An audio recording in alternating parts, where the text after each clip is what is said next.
Oke, salam sejahtera untuk teman-teman semua. Kembali lagi di Webhouse Video Tutorial.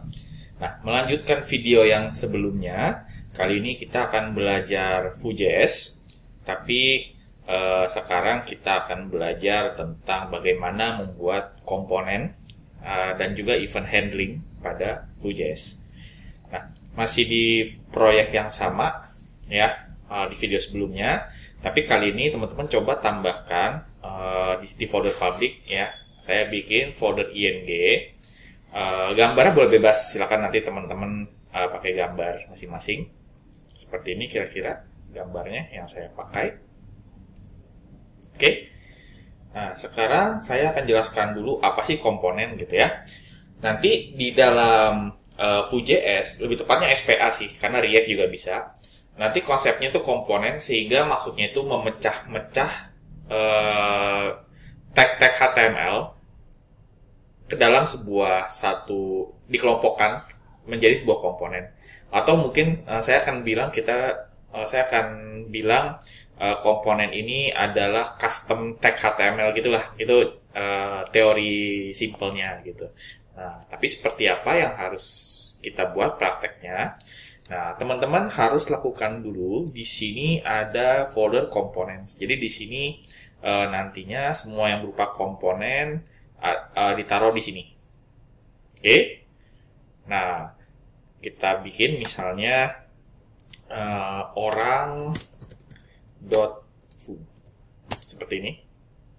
Jadi nanti kita akan bikin komponen namanya orang foo ya.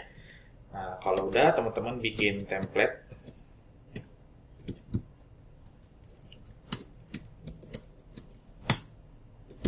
seperti ini.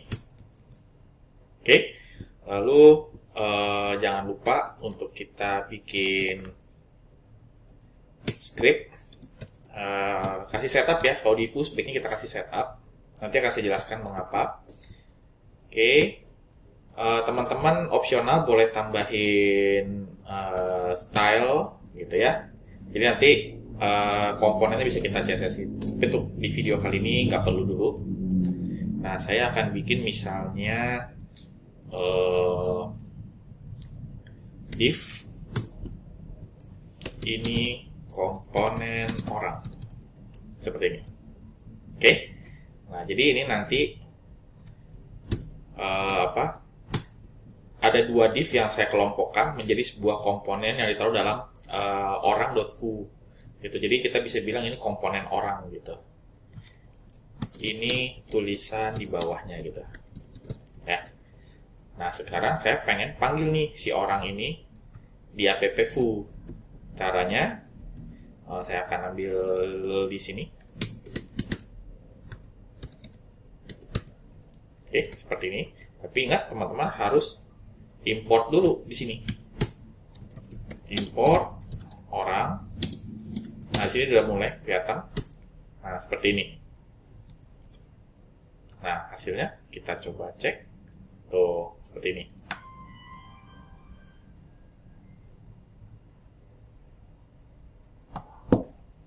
Nah, kalau sudah, ini by the way, dia CSS-nya ada ngikutin di main.js ini ya.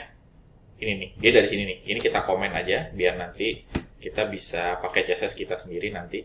Nah, seperti ini. Ini yang tanpa CSS. Udah bawaan dari Vue-nya. Jadi seperti ini. Nah, kalau misalnya nanti saya pengen bikin tulisan lagi seperti ini gitu ya. Jadi maksudnya itu apa? Teman-teman nggak usah bikin seperti ini gitu. Bagaimana kalau misalnya nanti mau 10 kali gitu? Kan capek ya begini ya.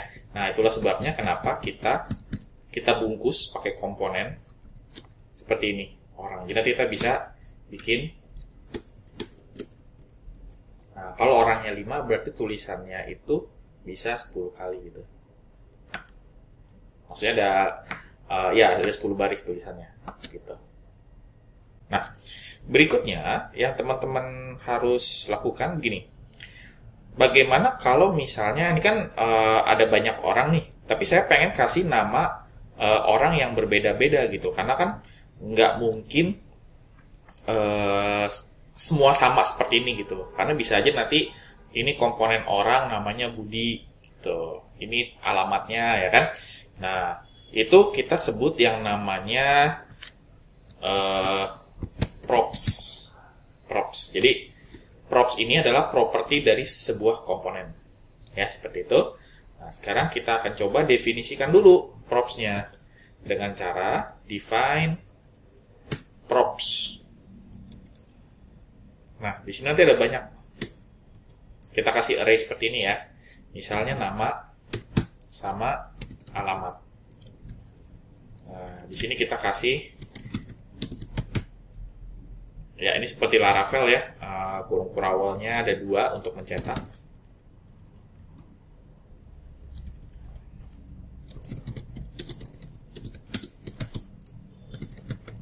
Ya. Jadi seperti ini. Oke, nah berikutnya saya akan kasih, jadi ini sebenarnya lebih ke parameter gitu ya. Props itu sebenarnya parameter tapi untuk komponen gitu. Nah, di sini saya akan kasih argumen. Argumennya seperti ini, atribut gitu. Jadi kalau di sini namanya props, kalau di sini namanya atribut. Ya mirip-mirip kayak atribut HTML lah. Maka tadi seperti yang saya bilang, komponen itu seperti custom HTML gitu, custom tag HTML. Nah, dia kedetek berkat extension dari Volar.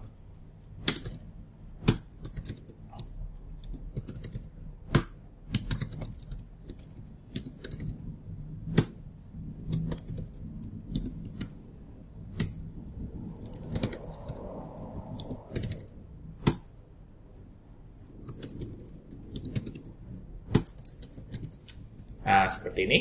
Kita coba lihat hasilnya tanpa refresh. Nah, jadi kita bisa bikin 5 tulisan tapi isinya bisa berbeda gitu.